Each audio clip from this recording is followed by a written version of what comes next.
spoken about AI, we've spoken about IoT, we've spoken about all of this today, but literally none of this will really work unless we have proper cybersecurity measures.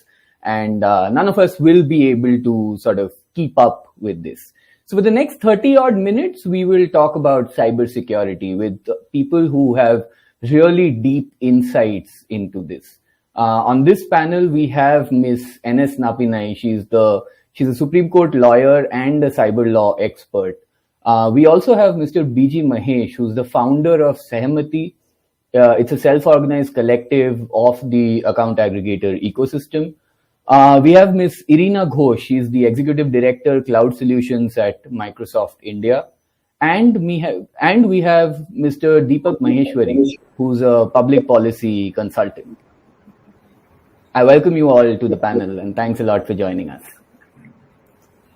So without further ado, I'm going to quickly jump into the questions. And, we have all seen a lot of growth in cybersecurity issues, in cyber attacks, hacks. Some of us have suffered from that as well. I'm going to start with you, Ms. Ghosh. If you could take us through, what changed during the pandemic, because we have also talked about cybersecurity over the last decade and said it's important. What changed during the pandemic? So, as organizations actually went and adopted work from home and work from anywhere, the models of security of remote access and remote devices, they really took a very significant shift in the approach. So when you think about remote access, the entire approach shifted from the traditional VPN plus the two-factor authentication to even more intrinsic ways of looking at, say, risk-based authentication systems, conditional access, etc. The remote devices that could not be brought to the corporate network, they had to be ensured that they are following the right levels of protocol to get an access to the corporate apps and data. And over and above this, you now had the personal networks, the home networks as well. And think about the many smart devices which are connecting to our home networks, to which our work devices are also connecting. So what's literally happening is that in case there's any vulnerability on these smart devices which are left open, these are frankly left across for the hackers. And threats, as we know, come from anywhere. So what we are trying to literally do is that offer a very comprehensive way and working with our customers towards security, compliance, identity, and management as an integrated solution portfolio. What we are really hearing from our customers is that the nature of the attacks have also kind of changed a bit. So say credential phishing. We saw about a 300% increase in identity attacks over the past year. Phishing attacks really hit the roof. Impersonation fraud and attackers impersonating, say, established identities like the WHO and the others came across into being. And human-operated ransomware attacks, where ransoming the entire network in less than 45 minutes was kind of happening as well. And apart from this, there was a lot which was happening on targeted attacks on OT and IoT infrastructure as well. Just to cite some of the statistics here, just to put a semblance to what was going on, we really saw that by the Security Endpoint Threat Report, the malware and ransomware attacks, India registered the 7th highest in malware and the 3rd highest in ransomware attacks in Asia. Even in the cryptocurrency mining encounter rate, we had a 0.23%, which was about 4.6 times higher. And there were a lot of other things as well. But when you literally kind of relate it back to how, say, organizations were reacting, work from home was not a security-led culture. So people started bringing that in. So we had, say, one of our organizations where we partnered very closely, Godrej, which kind of enabled an Azure Active Directory with a single sign-on for their 150 applications, and not just for their employees, but their vendors, consultants, to ensure that it was happening in a very seamless manner, providing, say, data loss prevention for their employees, and even bringing in attack simulators for some of the things. So I would say on one end, it was becoming very, very sophisticated for the hackers. And on the other side, organizations were working very, very closely with their employees to bring that element of a muscle of cyber resilience and operational efficiency. Indeed. Yeah, that makes a lot of sense. And with all that data, I think, Mr. Maheshwari, I know you would probably have something to add to this as well, given your history in this sector as well. So thanks, Prasid. And as Irina just mentioned, I think one of the major things that happened in terms of the work from home was it was not just the way these different devices were sort of being connected. It was also that different type of services and applications were being simultaneously run on the same devices. So, for example, on the home computers, people were doing office work. On the office computers, also people were doing homework. Okay, let's say somebody was watching entertainment or things like that. So it was not just at the edges, at the let's say at the router level. There were also things which were happening at the device level. Now, at the same time, although Irina did mention about let's say this whole concept around what was happening in terms of credentials, actually these things are not so new in terms of credentials. So I mean, whether you go eons back, so what Alibaba had done was actually stolen password, okay, and open the cave, okay. If you see Little Red Riding Hood story, again, what was the case? It was an identity story. Again, so these things have been around in the human psyche all along. Obviously, with the technology and with the proliferation of these devices and everything else, the scale and the speed and the severity has, of course, increased significantly. Now, the other thing which is relevant at this point of time for us to notice is something else. On one hand, yes, many people are aware of certain type of personal data, which they are sharing whether on social media or elsewhere, and there's some sensitivity around that. But at the same time, two major challenges happen. One challenge is when people have to use any technology, whether it's driving, whether it's using mobile devices or computer or anything like that, in an accelerated mode, obviously the preparedness is not that high. And that is one major area of vulnerability, because many people have been perforced, they have to use these things, and there's not enough opportunity for them to acquire skills and exposure to what to do and what not to do, etc. And the second thing is, most of the time we do focus a lot on the personal data side, but not so much on the non-personal data side. Now, suppose you are standing in front of your house and you take a picture, and behind the picture your car is there, which has a registration plate, and you also have a name plate which has an address plate. Now, just using those type of different elements, let's say 3 or 4 such pictures, one can actually identify who you are, where you live, things like that. So apart from the personal data, I think increasingly we also need to look at how we are leaving these non-personal data trails also at different places, and how do we ensure that those things are also federated, and in case people are trying to combine them and misuse, what are the effective ways to mitigate and sort of fight those type of challenges. Thank you. Got it. And so, all of this must have affected how we think of cybersecurity laws and regulations as well. Miss Napinai, ma'am, if you could take this and talk about how, the regulatory environment is changing and how that has been affected because of this. Oh, well, the first part of it is, better awareness about what the legal frameworks are to combat cyber security threats.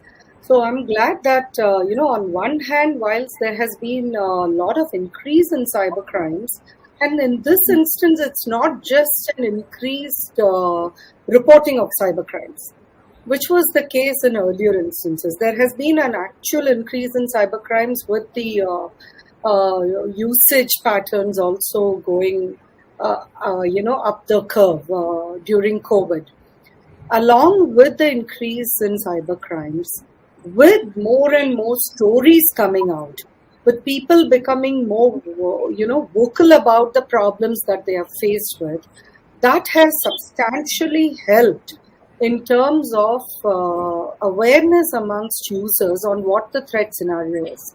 In fact, one of the reasons I started Cybersati was this, and I could not have timed it better. I just took the benefit of the lockdown and started it right up front, and I'm so glad for it.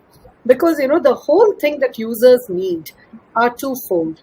One, they need, of course, the laws to combat these kind of problems, but they also need awareness about those laws and remedies and an easy way of approaching them. So something that happened for a completely unrelated matter and which then got expanded to include all types of cybercrimes was the setting up of the government website under the aegis of MHA called cybercrime.gov.in. It's very important for everybody who is watching the show and all users for that matter to note down this site, because here is an opportunity for you to file your complaint sitting at home. And we are going to fall victim sitting at home, might as well also have the remedies at easy reach. So this is one positive step that happened way before COVID, in fact, and came in very handy during COVID time, especially with the lockdown, where you otherwise had no other alternative to go and give complaints. What do we need going forward? I would say that the other good, the positive development that's come out of this huge problem scenario we are facing of increased cybercrime is the awareness amongst lawmakers for the need for a standalone cybersecurity law. So with a separate law for combating cybersecurity threats and vulnerabilities would come better awareness amongst users. We always talk about the lack of awareness amongst users. What about the persons who are expected to implement the law? They are facing the same kind of lack of clarity in their mind. So having a law which would be precise, simple, and easy to follow and implement is the need of the hour. And I'm sure that this trend we have seen over the last couple of years is going to result in something. I mean, don't blame me if I sound utopian, but I'm positive that something very simple and precise will come up in the future and will help us to combat cyber crimes better. And a last word for all your viewers, something that I have been advocating throughout the last 2 years, which is one, please do not believe that you're at fault when you're the victim. Stop worrying about what the public will think about if you go out there and talk about all you falling victim to a phishing scam. It's very important for every single victim to file their complaints, not to worry about the outcome, not to hold themselves back because of the stigma, social stigma they think that goes with having fallen victim to a financial fraud, and not worry about whether they're going to succeed or not, because unless and until they come forward, we are going to have statistics like what NCRB has been giving out, which is completely misleading, and not have the reality check of the millions of cases that have been happening in just each annual year, right? So we need everybody to come forward for their own sake and to help other victims like them, either to not fall victims or to understand that there are remedies out there. So this is my heartfelt plea to every single user, victim, or technologist and law enforcement agencies. So, Mr. Mahesh, we heard about, what we need from the regulation side. We heard about what users have to do. But in all of this, there's a big part about, consent, getting user consent, and of course the privacy and all. And I know you would have a lot to say on this. So if you could talk about, what that balance between security and consent will be. No, there actually can't be a balance, I would say. I think both are very important, and our focus should be on the consent and the security, both of it. And I'm not sure if you want to hear specifically on how it is implemented in the account aggregator framework is what, I would assume. Yeah. Is that, you see, in this DAPA framework, what you have, the only way to do it is, you have to verify, about, who the user is, and at every stage and at every touch point, you have a lot of element about verifying and also about security. Okay, like in the account aggregator, the central point of everything is the account aggregator for anything to flow from anywhere to anywhere, unless the user gives that explicit consent onto his account aggregator, his or her account aggregator, absolutely it will not flow. And the framework has, everything inbuilt into it. Like, as I said, when you, like if you speak about these, zero trust part, if I'm right, I mean, which you had in mind, is that, when you want to open an account with an AA, they actually verify you. Okay, and when you want to link an account with an FIP, again, that entity verifies you. Okay, and when an FIU or the entity which wants access to your data, again, it is you who will be going to give the consent and the thing. But you are going to be giving the consent only in your account aggregator. Obviously, it should not be that at every step you give the consent and you'll have a consent fatigue. And, then obviously everybody will, like how when we browse, you have an option to say, okay, for all the cookies, or you are able to choose which ones. Everybody says, okay, and we are just giving away, all the consent. So I think the way we will have to be designing the products, keeping in mind, and exactly as you said, maybe there you need to have a balance, but we should have that entire security, but will not be able to, compromise, on the privacy part. Got it. And you mentioned zero trust. So, when it comes to zero trust, there is this whole concept of trust but verify at pretty much every access level, right? How do we do this in the corporate framework? And I want to sort of start with you and then go to Sure. Ms. Ghosh as well. How does zero trust work in the enterprise space? Okay, in my case, I'll be able to speak to you about how it is implemented in the account aggregator framework, because Absolutely. I'm not the expert in the cloud Absolutely. or any of that. It won't be right for me to comment on that. I would say that it is only when you verify you'll be of who the entity is or the individual is, you'll be able to trust. Otherwise, you start your journey, with that I don't trust, this entity.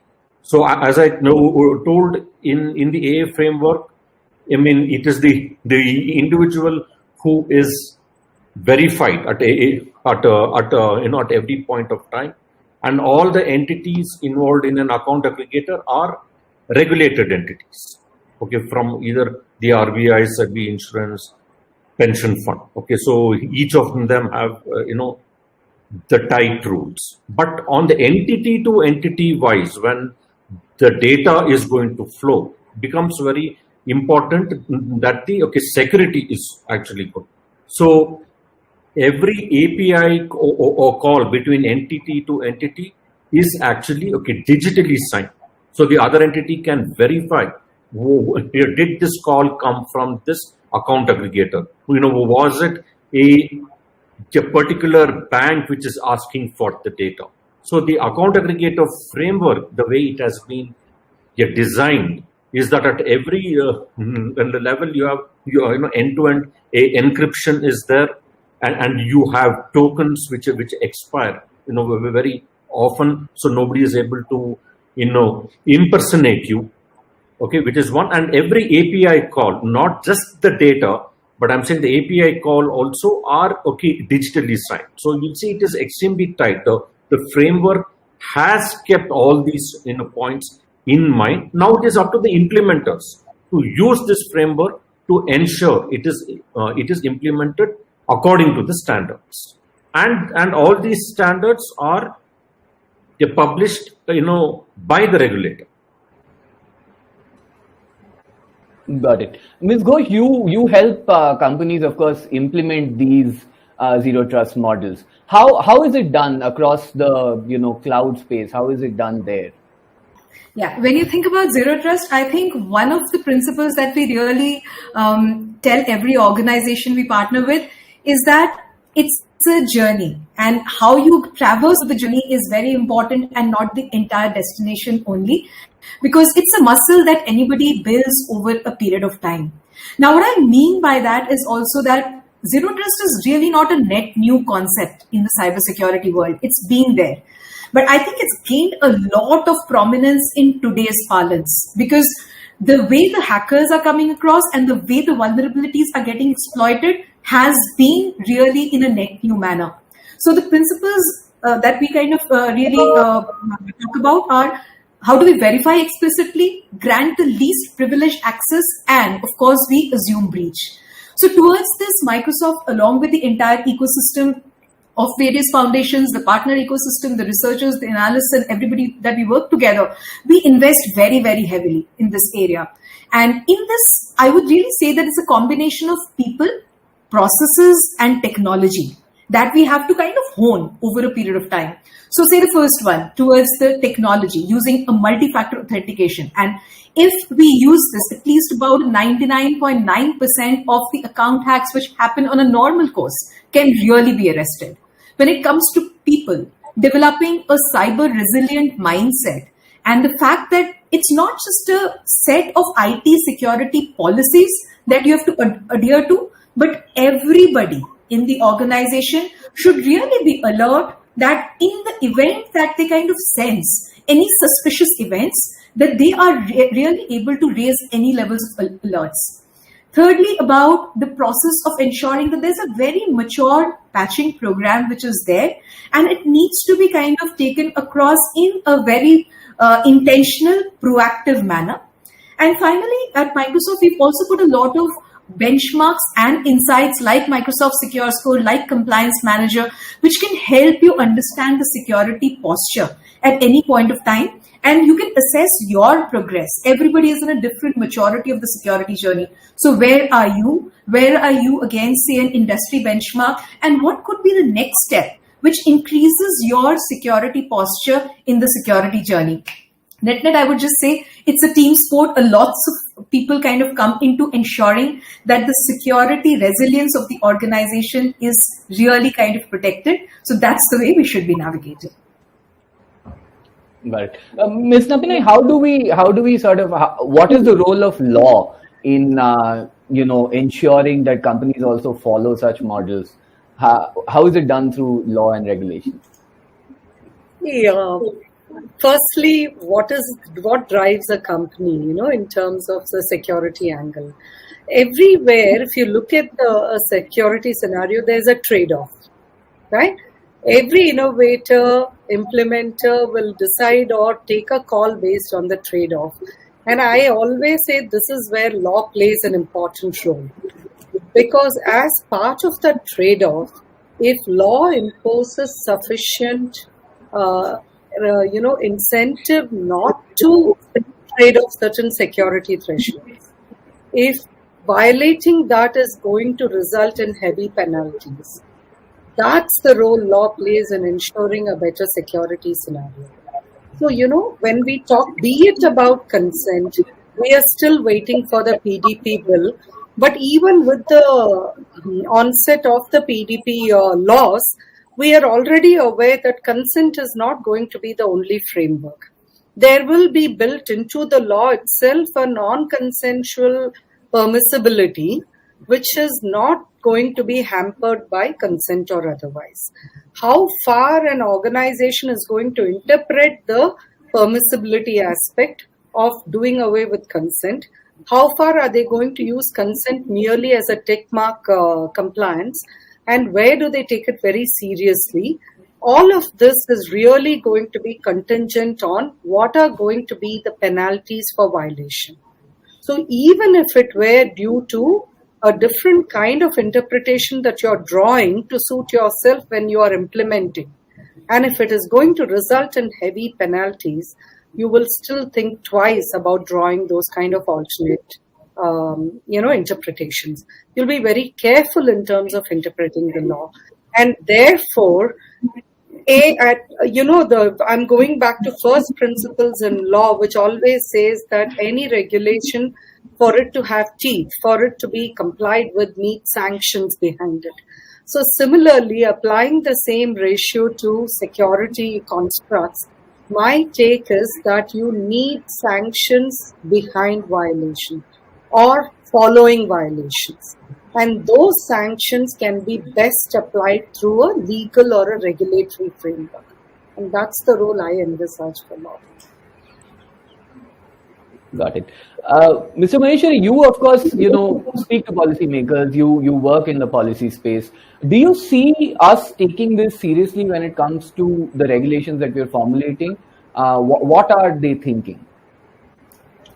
No, So I mean, I think three things, Prasid, here.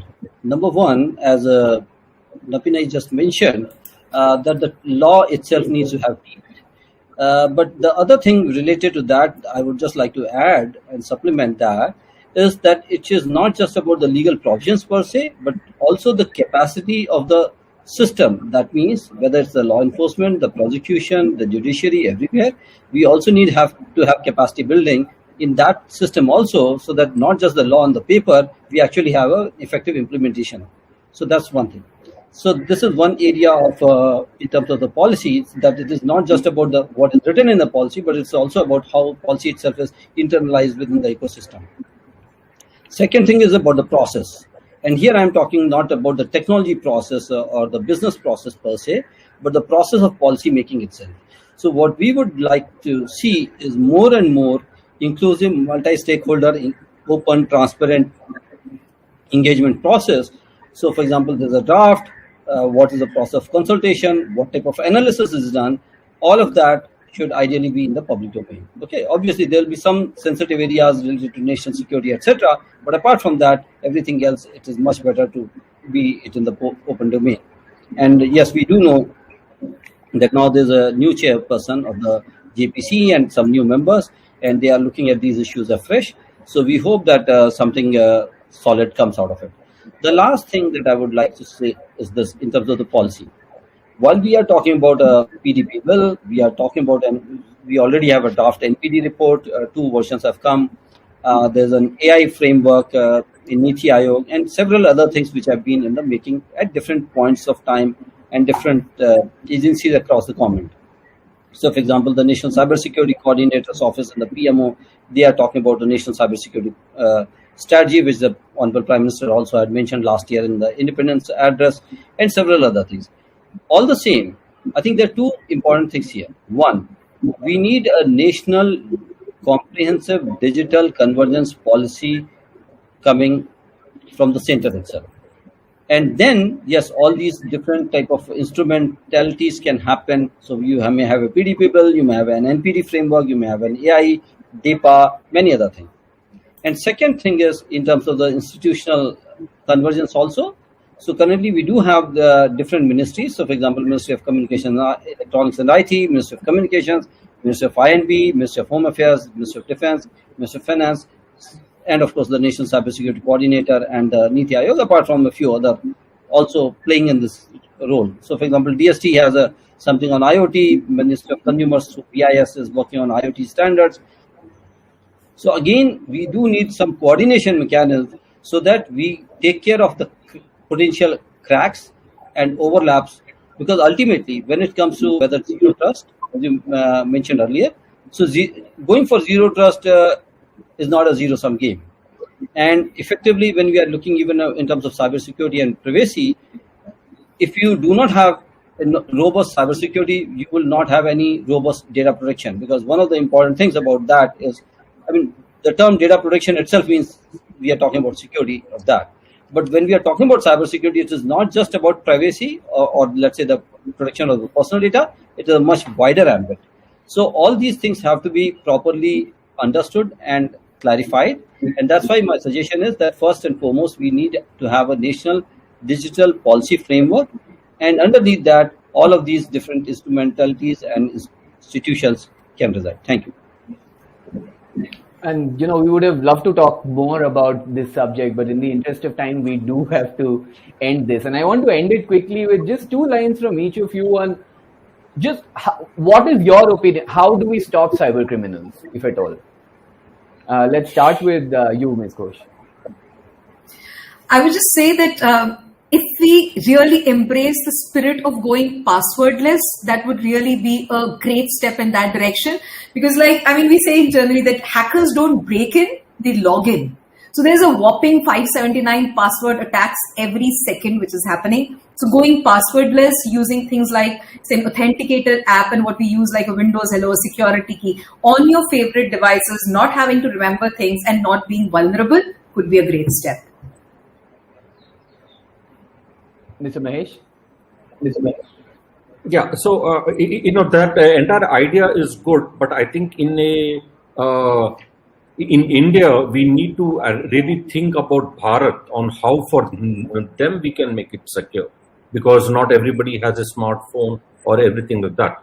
So I think only in with the help of education and constant campaigns and the help of law, regulation and the technology, I think we'll be able to actually able to reduce.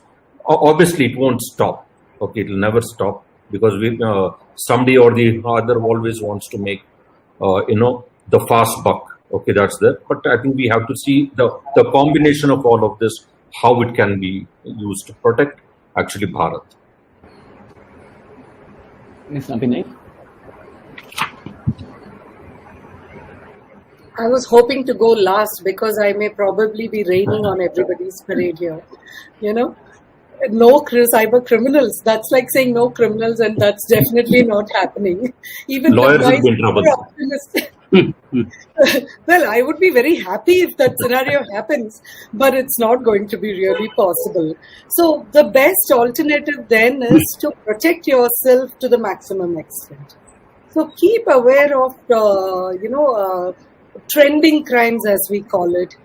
Knowing is always a way of, at least in some manner of speaking, protecting yourself. And as I said earlier, please be courageous enough to come out with filing your complaints, speaking about it to your friends and family, because you never know. Your one victimization may actually protect 10 or 100. So it's important for victims to come forward. And there are only two things you can do: prevent and protect by awareness, prevent and protect for others to fall from falling victim through awareness. And third, if punishments are shown to be effective, that is the real deterrence.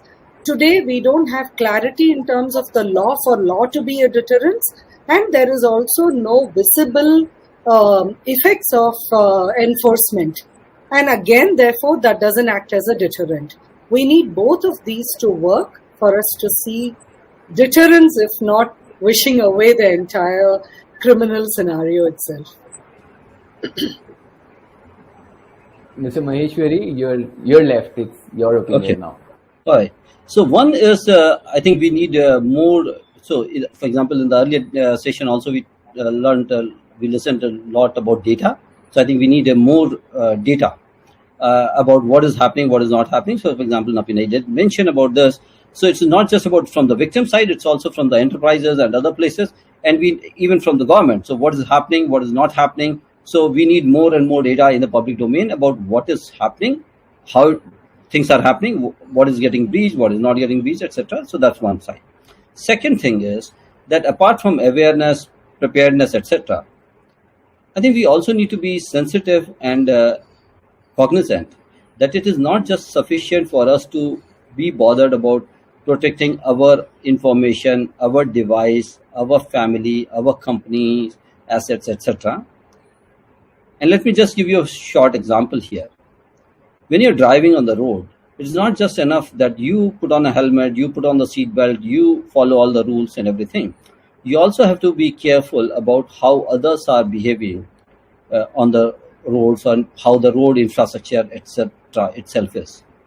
Because if we are relying too much on the protection that we ourselves can, and obviously we should do all that, but that is necessary but not yet sufficient.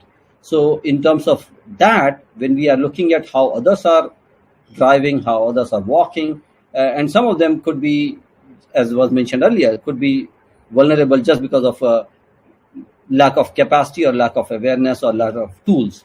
some others might be doing because they are reckless drivers. Okay, but irrespective of the fact whether it's a apple that falls on the knife or the knife falls on the apple, we know what gets sliced.